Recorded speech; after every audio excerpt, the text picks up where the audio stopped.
Olá, segundos anos, tudo bem com vocês?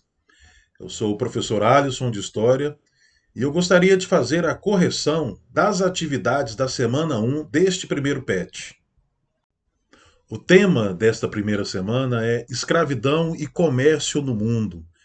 É importante vocês fazerem, né, a análise desse esquema. Eu também coloquei como material na plataforma Google Sala de Aula um texto complementar a este tema.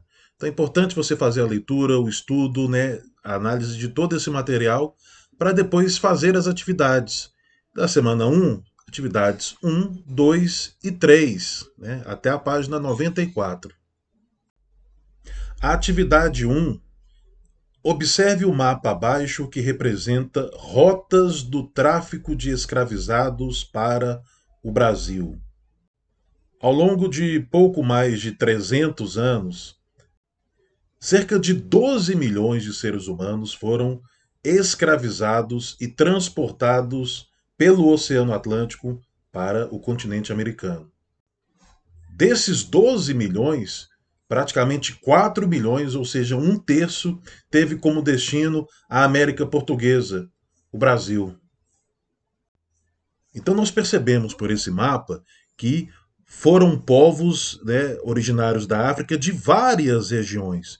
Nós temos aqui em amarelo e em roxo, não é um reino propriamente dito, não é um único povo, mas são grupos étnicos, né? Então, essa região aqui em amarelo, os sudaneses, e aqui mais abaixo, os bantus. Né? Os sudaneses, onde hoje é Nigéria, Costa do Marfim, Daomé, e os bantus aqui, Congo, né? Moçambique, Angola. Então, essas etnias e com centenas, né, de sociedades, de povos, foram escravizados, obviamente, à força e transportados para principalmente algumas regiões aqui do Brasil. Né? Você pega aqui São Luís, Olinda, Salvador, Rio de Janeiro, ao longo desses mais de 300 anos. O Brasil foi o país que mais recebeu pessoas escravizadas da África na América Latina. Milhões de africanos foram arrancados de seu continente, o que acarretou a desorganização dessas sociedades, de suas tradições e de seus laços familiares. A partir da análise do mapa, podemos observar que chegaram ao Brasil pessoas de diversas regiões da África, dentre as quais se destacaram os grupos. Letra A: provenientes do norte da África, em sua grande maioria, tendo destaque para as grandes habilidades com trabalho artesanal. Nós podemos perceber aqui, né, que essa alternativa está errada. Olha só a região norte da África aqui, ó, né? É a região aí do deserto do Saara. Então não foi dessa região a maior parte dos escravizados, né? Foi inclusive abaixo, né, da linha do Saara, a região subsaariana. Então, letra A, ela está errada. Letra B: grupos bantus provenientes da região de Cabo Verde e São Jorge da Mina. Nós podemos, né, pela própria observação aqui, né, do mapa, olha só, Cabo Verde e São Jorge da Mina estão localizados, na verdade, né, na região aqui da etnia dos sudaneses. Então, letra B também está errada. Letra C: grupos de sudaneses e moçambicanos que constituíram-se como importante base para a cultura afro-brasileira. Grupos de sudaneses e de bantus, né? Olha só, né? Aqui dentro da região de Moçambique você tem outros povos também, não só moçambicanos. Então, letra C não está correta. Letra D: grupos de sudaneses e bantus que no Brasil se concentraram principalmente no Rio de Janeiro, Salvador e Recife. É observar o mapa. Essa alternativa, ela reflete a informação que está no mapa. Letra D, né? Nós percebemos aí que essas duas regiões aqui, tanto em amarelo quanto em roxo, nós temos aí vários povos, mas que eles compõem duas etnias, né, e povos dessas regiões, ao longo desses 300 anos, foram deslocados, né, da África para a América Portuguesa e principalmente para as regiões aqui, Rio de Janeiro, Salvador, Olinda, Recife. Então é a letra D a correta. Vamos para E, só para fechar. Grupos de sudaneses e bantus que foram enviados ao Nordeste brasileiro, tendo como principal campo de atuação a produção açucareira. Não só para o Nordeste, né? Olha só, observem aqui, ó, né? As setas aqui para o Rio de Janeiro, né? Então, os sudaneses principalmente para a região do Nordeste, mas, né, essa etnia banto muito para o Rio de Janeiro. Então, a letra E também está incorreta. A a alternativa para número um é letra D. Atividade número 2. Por aproximadamente 3 séculos, as relações de produção escravista predominaram no Brasil, em especial nas áreas de plantation e de mineração. Sobre este sistema escravista, é correto afirmar que letra A.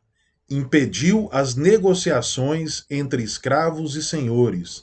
Daí o grande número de fugas. Essa alternativa ela está errada, né? Impediu as negociações entre escravos e senhores.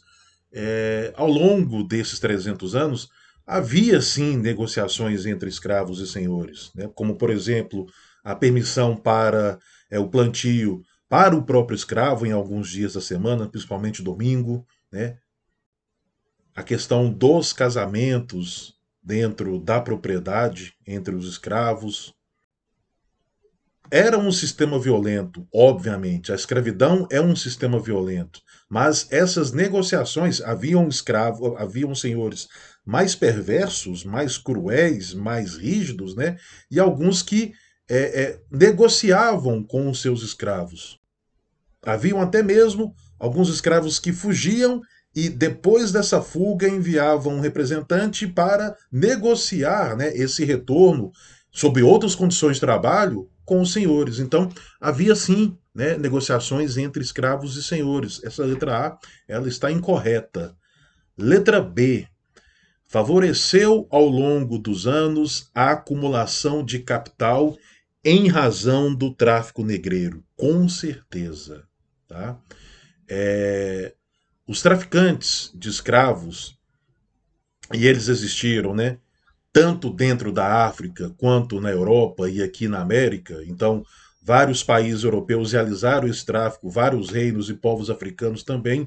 E os traficantes brasileiros, né, eles eram muito ricos, acumularam muito dinheiro.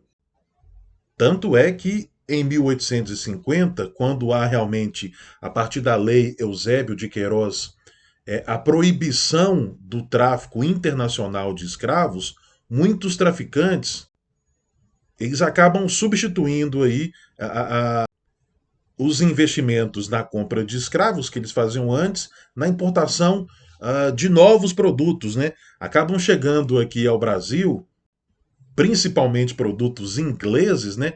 Vários deles que não eram nem utilizados aqui, como patins de gelo, carteiras para papel moeda, não existia papel moeda aqui, cobertores elétricos, né? Uma série de pianos, papel de parede, muitos produtos para ostentação, de fato, né? Porque essa classe, né, esse grupo de traficantes, né, e todo o entorno lucrou bastante. O tráfico de escravos foi um dos comércios mais lucrativos da história.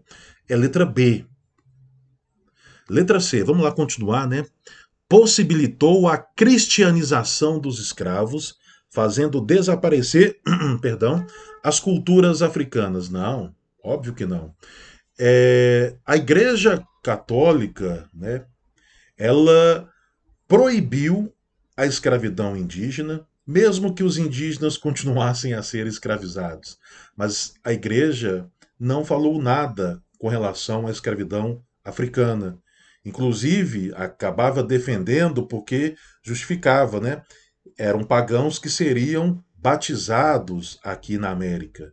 Mesmo que esses homens e mulheres que vieram forçados para cá fossem batizados e recebessem nomes cristãos, obviamente eles não perderam a sua cultura. A permanência, né, também é uma forma de resistência. A permanência da cultura, a resistência cultural.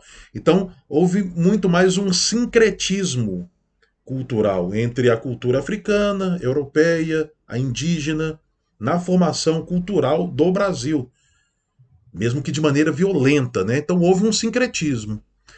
Letra D. Foi combatido por inúmeras revoltas escravos, com certeza, como a dos malês, sim, e a do contestado. O erro é aí nessa última revolta, nessa guerra do contestado. Ela ocorre, na verdade, no começo do século XX, na região ali de fronteira, né, entre Santa Catarina e Paraná. Então ela está fora de contexto. Letra D está errada. Letra E. Foi alimentado pelo fluxo contínuo de mão de obra africana até o momento de sua extinção em 1822. Essa data em específico, né, 1822, para o Brasil, é a data da independência, né, a independência do Brasil, que não põe fim à escravidão. Há a continuidade da escravidão. Né? Na verdade, o Brasil se torna um país independente de Portugal, mas a estrutura social e econômica permanece. Então, a número 2, né, a afirmativa correta é letra B. Atividade número 3. O escravizado no Brasil é geralmente representado como dócil, dominado pela força e submisso ao senhor. Porém, muitos historiadores mostram da resistência dos escravizados aos senhores, o medo que os senhores sentiram diante dos quilombos, insurreições, revoltas, atentados e fugas. Letra A. Descreva o que eram os quilombos. A palavra quilombo, né, a origem dela vem do idioma banto. Então é uma referência a guerreiro da floresta.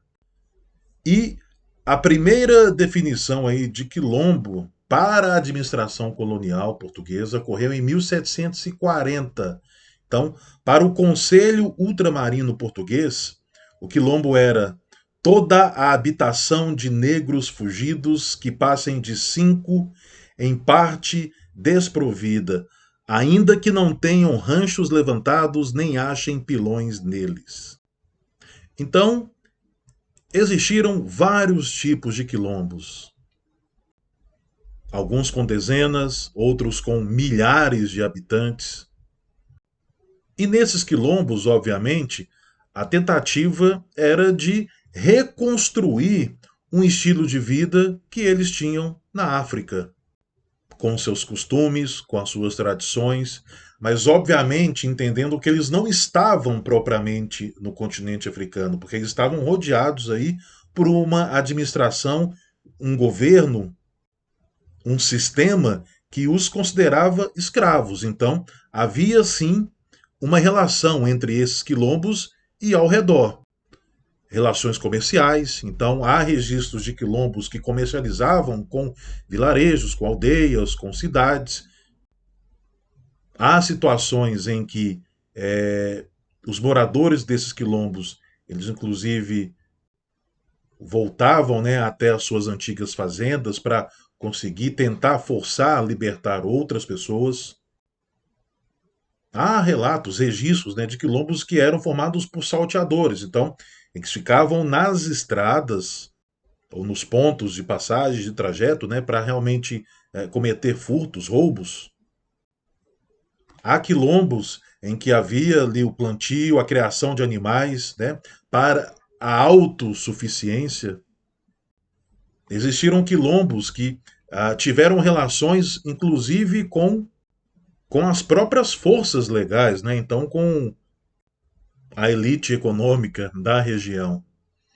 Fica como lembrança aqui, né, o quilombo mais famoso, né, que é o quilombo dos Palmares, que na verdade era um conglomerado, né, de aldeias com entre 20 a 30 mil habitantes. A letra B é até bastante óbvia, né? Por que a metrópole portuguesa e os senhores combateram os quilombos, as revoltas, os atentados e as fugas de escravos no período colonial brasileiro? Muito se engana quem pense que a história do Brasil é uma história pacífica, que o povo brasileiro é pacífico, é passivo, é tranquilo. Não. A história brasileira, infelizmente, ela é muito violenta. E é óbvio que nesses mais de 500 anos, e sendo que desses mais de 500 anos a maior parte foi com a sociedade dividida entre livres e escravizados, uma parte da sociedade estava preocupada em controlar a outra e essa outra parte em se revoltar. Então, é óbvio que as revoltas aconteciam um tempo inteiro, né? A não aceitação desse sistema escravocrata aconteceu o tempo todo, em todas as regiões, em todas as províncias do Brasil. E é óbvio que tanto o governo português quanto os senhores aqui no Brasil tentaram combater e reprimir essas revoltas. Até mesmo porque eles não queriam que esses quilombos, essas revoltas, influenciassem os outros escravos, né? A fazer com que eles também agissem da mesma maneira. Uma coisa é uma negociação entre escravos e senhores, a outra é a fuga, as revoltas, né? O confronto direto. Então, se havia a reação por parte dos escravos, havia a repressão por parte tanto da coroa portuguesa quanto dos senhores aqui no Brasil. Pessoal, espero que vocês, né, tenham acompanhado aí essa correção do início ao fim. Lembrando que eu também postei como material, né, de leitura, de estudo, um texto complementar a esse tema sobre a escravidão, né, no mundo moderno. Então, espero vocês aí nos próximos vídeos, né, não só de correções, mas também de aulas expositivas. Aquele abraço.